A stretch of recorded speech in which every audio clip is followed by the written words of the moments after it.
Du coup, c'est toi qui as introduit? Ah non. Comment ça, Anne? Ah non, non, non.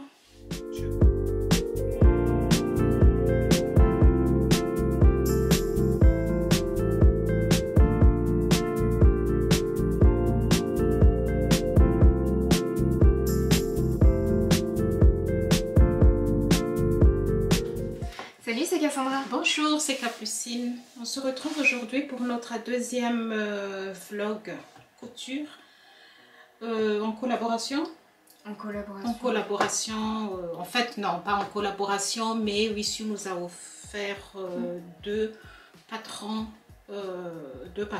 Donc vous avez déjà vu la première cousette que Cassandra a fait, et puis aujourd'hui on va parler de la deuxième cousette par rapport au patron que moi j'ai choisi.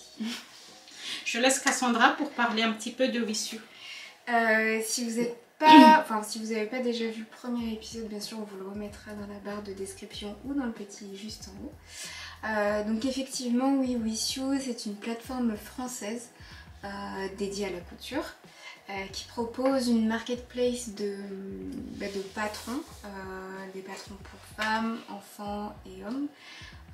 Comme on vous l'a dit sur la première vidéo, nous on a regardé que pour les femmes, donc j'aurais pas forcément de retour à vous donner sur les autres patrons qui sont disponibles. C'est des patrons qui sont créés par des créateurs indépendants, pas simplement français, parce que j'en ai vu qui sont allemandes, il y a des britanniques je crois, je préfère pas trop m'avancer sur l'origine des créateurs, mais voilà, c'est assez divers. Il y a également des patrons qui sont proposés, qui sont élaborés par l'équipe Wissu, à peu près une petite quinzaine de patrons qui sont proposés et que l'équipe Wissu développe. On retrouve également sur le site internet des kits couture. Les kits couture, ça va être des patrons qui sont définis avec un tissu fourni, donc le métrage nécessaire pour faire la cousette. Et sur les fournitures, on va dire, thermocollants, fil ou aiguille, je peux pas m'avancer pour savoir si ça va être fourni ou pas, mais du moins il y a le patron et le tissu.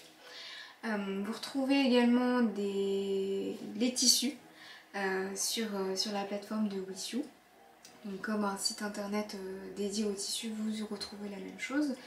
Et en dernier, vous avez un espace blog dans lequel il y a des articles bien sûr dédiés à la couture et aux tendances qui y sont liées.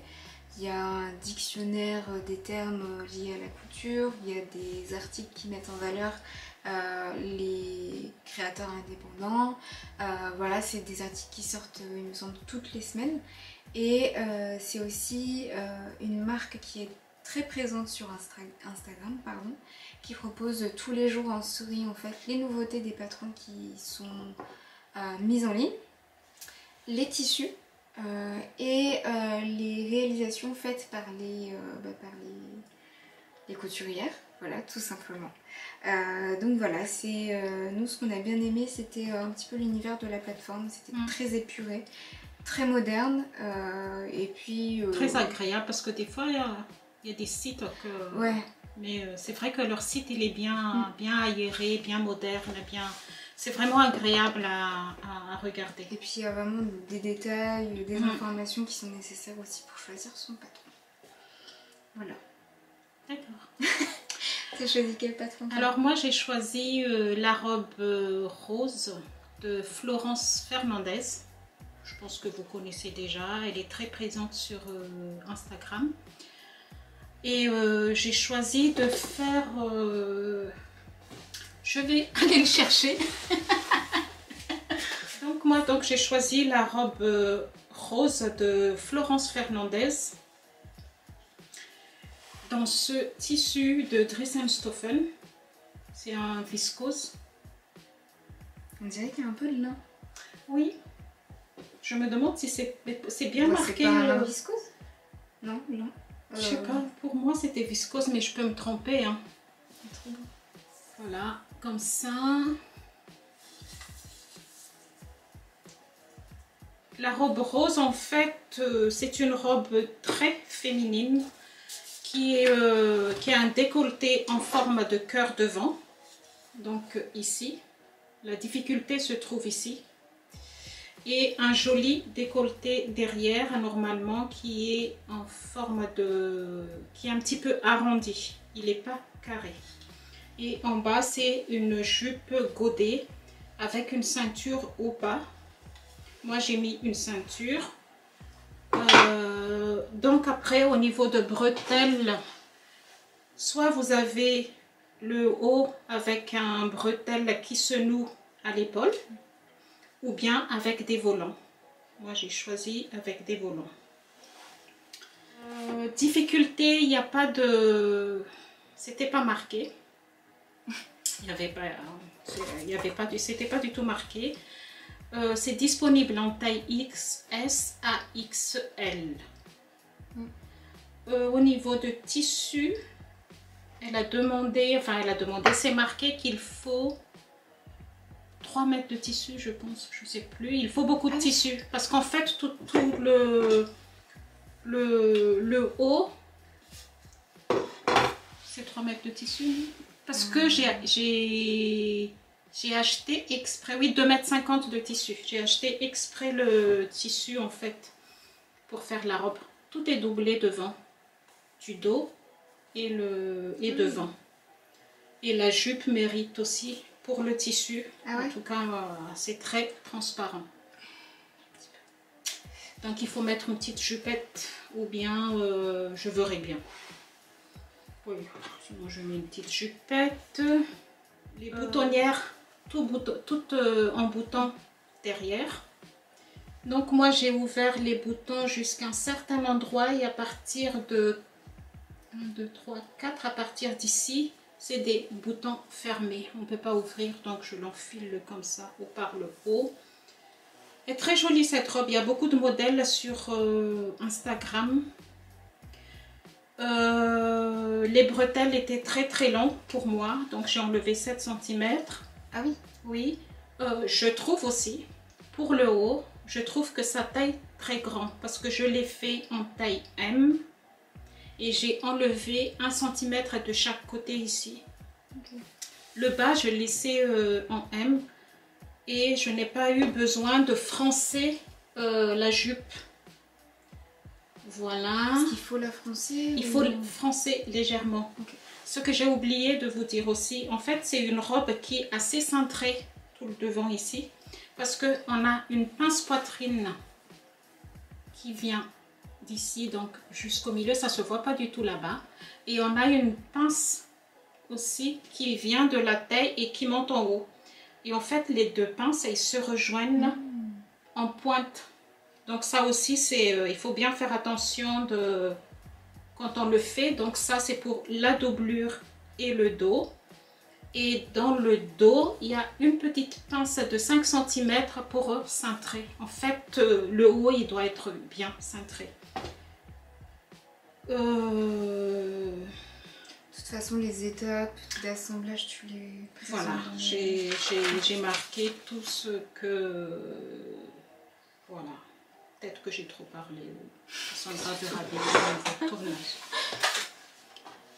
Elle est très belle, mais oui. Ah oui, j'ai changé aussi une petite modification. J'ai mis des petits passants sur les côtés pour tenir la ceinture. Moi, j'ai opté la ceinture parce qu'en fait, il y a dans le patron, il y a le patron pour la ceinture, mais c'est marqué nulle part. Donc, je trouve qu'avec la ceinture, c'est plus joli. Voilà. De toute façon, on vous montre le vlog couture. Je vous montre. Capucine va essayer. Et après, on retrouve. Je sais pas si tu avais d'autres remarques par rapport au patron. Oui, bon, on va dire. Donc ça, ce sera bien sûr à la fin. Donc après tout ça. Voilà.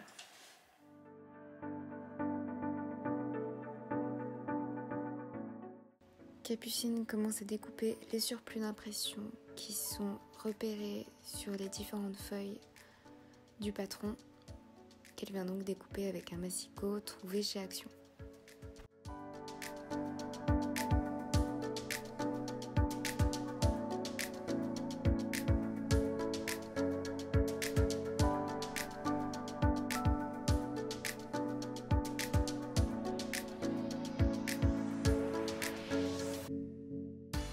Elle passe maintenant à l'assemblage des feuilles selon le plan présenté.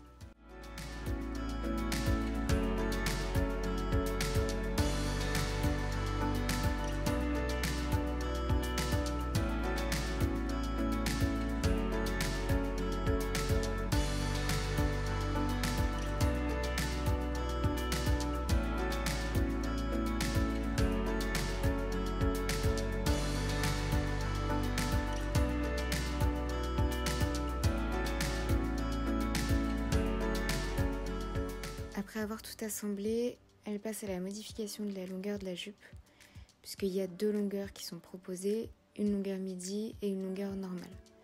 Elle enlève donc 4 cm à la longueur normale.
Capucine vient marquer les différents repères sur l'envers pour les pinces poitrine et les pinces taille.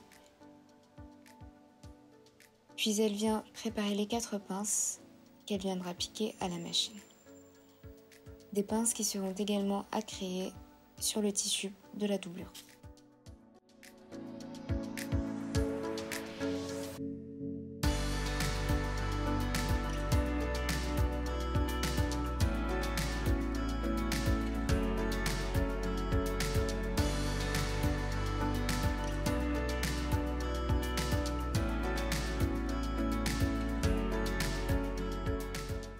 On passe ensuite à la confection du dos qui comporte une petite pince que Capucine vient marquer avec un faux fil.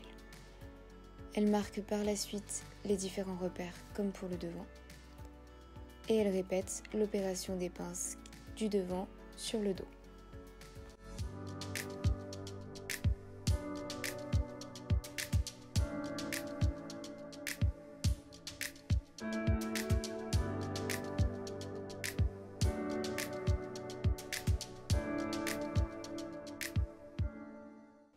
Dans les étapes de montage, la créatrice proposait un ourlet simple pour la finition des volants et Capucine a préféré faire une finition en ourlet rouloté à la surjeteuse.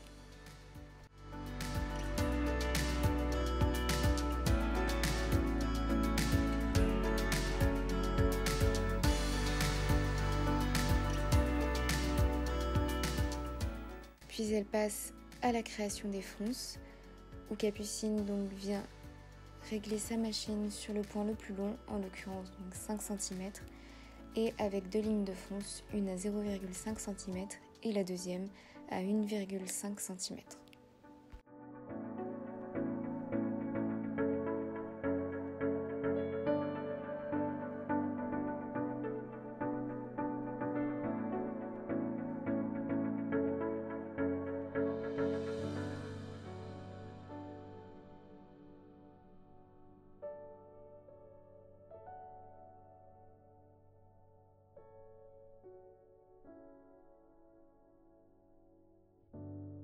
Après avoir préparé les fronces, on passe aux bretelles qu'on vient assembler avec les volants. Capucine ouvre la bretelle et vient insérer le volant à l'intérieur.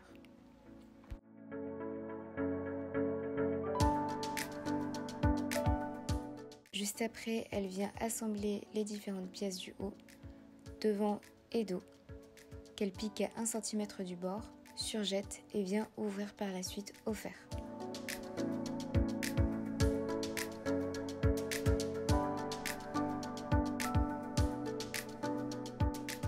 Elle passe au décolleté devant avec la doublure, endroit sur endroit qu'elle pique à 0,5 du bord.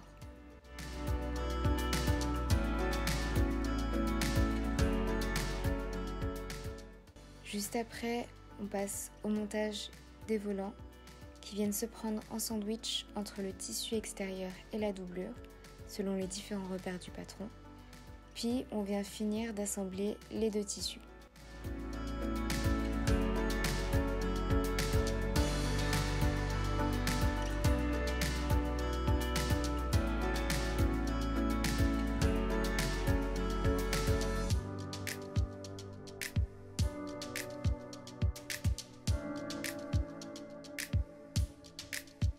Un décolleté qui baille légèrement et sur lequel elle a enlevé 6 cm sur les deux côtés.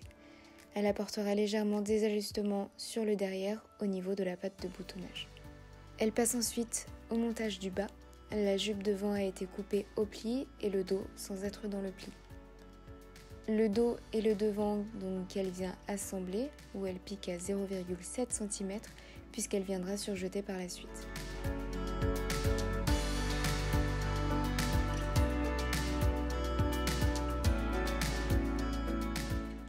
Capucine vient réaliser la patte de boutonnage qui se situe dans le dos.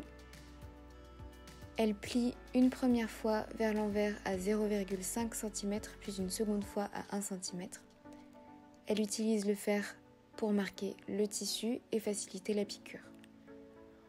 Une patte de boutonnage que Capucine décide d'élargir à 2 cm au lieu de 1 cm pour le deuxième pli vers l'envers.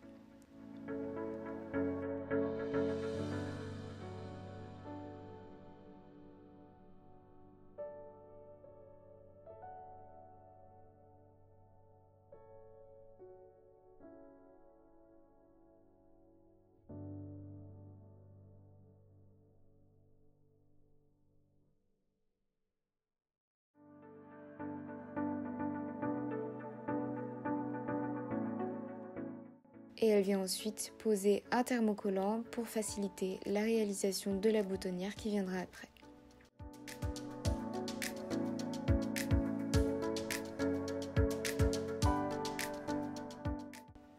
Elle fixe la patte de boutonnage et vient rajouter 2 fils de fronce à la taille.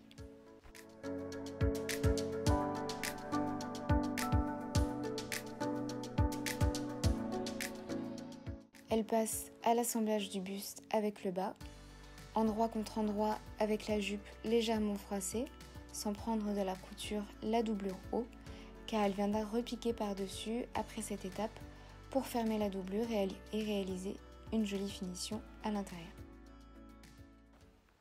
Pour réaliser la fixation et la finition de la doublure du tissu, Capucine couche la marge de couture vers le haut et vient retourner vers l'intérieur pour fixer. Elle fixe avec des épingles la marge pour venir piquer à la machine juste après, sur l'endroit, pour avoir une jolie finition.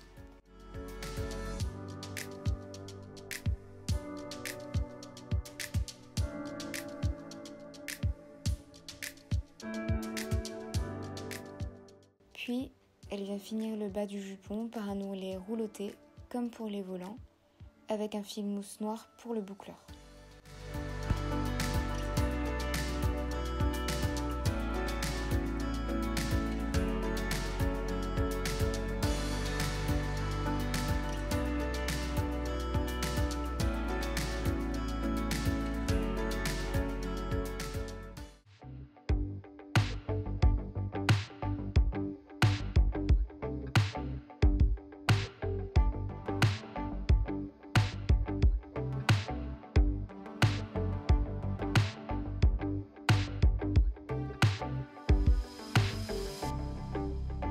Alors pour les petites remarques que je vais faire, en fait j'ai cherché désespérément le dessin technique. Il n'y en avait pas. Moi, j'aime bien avoir un dessin technique et je trouve que pour couper le tissu, en fait, pas pour couper le tissu, pour visualiser en mieux le modèle avec un dessin technique, on voit les pinces, en fait tout dans le dessin technique, tout est marqué. Et là, il n'y avait pas de dessin technique. J'ai écrit à la créatrice sur Instagram, j'ai envoyé un mail aussi. Donc jusqu'à ce jour, pas de réponse. Donc même c'est bien aussi pour nous quand on vous montre oui, aussi les modèles qu'on utilise, de vous mettre mieux, on va dire, mieux illustrés. C'est vrai que là, oui, donc là ce sera une photo du modèle. Voilà, une photo que j'ai prise sur Instagram. Je ne sais pas si ça marchera, mais c'est une photo à elle. De toute façon, c'est son patron. Donc, la deuxième difficulté, il n'y avait pas de plan de coupe. Ah. Donc, j'ai fait à ma façon. Il n'y avait pas du tout de plan de coupe. Tu avais quand même le droit fil marqué sur les pièces? Tout est marqué. Ouais. Par contre, le patron, il est vraiment bien imprimé. Tout est marqué, tout. Je trouve que vraiment c'est bien fait. C'est vraiment bravo parce que... Ah, c'est du boulot, hein. Oui, tout est marqué. Les droits fils, il faut couper en deux. S'il faut couper en double, en pliure. S'il faut couper en 2 fois. S'il faut couper en 4 fois. Je dis un exemple. Mais s'il faut couper dans la doublure, s'il faut... Tout est marqué sur le patron. Mais malheureusement, il manque quand même le plan de coupe parce que ça nous permet aussi de... Moi, j'aime bien visualiser aussi, de voir, ah oui, ça va là et je vais... T'ajustes un petit peu quand même par rapport à ton tissu. Voilà. En fait, nous, on aime bien ne pas trop gaspiller de tissu. Donc, on aime bien, oui. Ouais. Je cherche le mot, mais je trouve pas. Optimiser. C'est ça. Voilà, optimiser le tissu. Et là, non. Donc, moi, j'ai fait ma robe en 2 mètres. Sachant que j'ai doublé le haut, tout le haut. Pas le bas, parce que le bas, c'était pas écrit que c'est doublé. Mais j'ai pu faire en 2 mètres. Mais vous savez très bien que je suis petite. C'est l'avantage d'être petite. Consomme moins de tissu. Voilà, pour cette robe. J'ai bien aimé, j'aime bien le résultat. Je le referai. Mais peut-être une taille en dessous. T'as pris quelle taille déjà? Là, j'ai fait en taille M. Et j'ai donc enlevé ça veut dire 1 centime. Okay, Il faut que je passe en X. En S. Voilà. Okay. Et je trouve aussi, je sais pas toi, mais les patrons, en fait, quand c'est des tailles... comme ça, S, X, L, je sais pas vous, mais c'est toujours un petit peu... pour moi, j'aime bien quand c'est 34, 36, 31. Ouais. Tu trouves pas? Non. Je sais pas, la maison Victor, c'est en taille XS. Non. Non, c'est pour les hommes où c'est en taille XS. Mais c'est vrai aussi que des fois, quand on achète dans les magasins, c'est aussi des tailles M. Ouais. Ben, je chipote, mais bon. Mais c'est vrai que ça fait bizarre. Pour le coup, tu le fais remarquer, mais je suis un peu d'accord. Ouais. Mais surtout pour une robe aussi très féminine. Voilà, c'est un petit détail. Voilà. En espérant que ça vous a plu pour cette vidéo. N'hésitez pas à nous dire si c'est un format que vous voulez retrouver. N'hésitez pas à nous dire également si c'est un modèle que vous avez déjà fait. Oui, on aime aussi avoir vos avis sur les vêtements, surtout des vêtements de créatrices comme ça, peut-être que vous avez déjà cousu. On aimerait bien avoir vos avis sur si vous avez déjà... Si juste on est chiante. Oui, pas chiante, mais on chipote des fois, mais ça permet aussi, on chipote aussi, ça permet aussi de donner plus d'informations. Ouais, parce que ça dépend aussi de l'expérience de chacun, mais je pense que s'il y a des cas où une débutante ou un débutant ne va pas se débrouiller de la même façon et avoir le même résultat. Ouais. Je ne pense pas que c'est une robe pour une débutante. Il faut... Déjà le fait de doubler. Oui. Il y a l'histoire de pince, donc les deux, il faut que ça rejoigne bien. Donc n'hésitez pas à nous faire vos retours en commentaire, à aimer la vidéo, à la partager, et puis de toute façon on revient bientôt. Voilà. Oui. Au revoir. À bientôt, salut.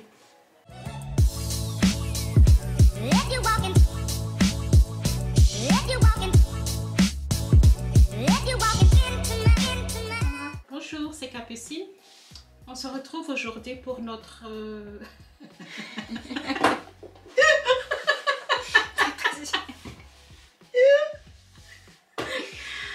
Ah, il y a un bêtisier à faire.